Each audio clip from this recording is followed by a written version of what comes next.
Kamusta mga kabasketbolista? Tinalo ng NS Matrixders ang Eastern Hong Kong basketball team sa isang overtime, 99-97.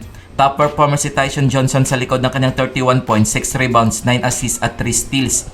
Pinataob naman ng Pilita Jaya Basketball ang Prawera Harong Bandong, 88-67.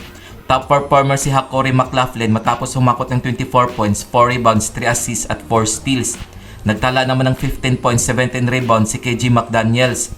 Habang nag-ambag naman ng 10 points, 6 rebounds, 3 assists si Justin Brownlee. Kung umabot ka dito sa video na to, mag-like na at subscribe.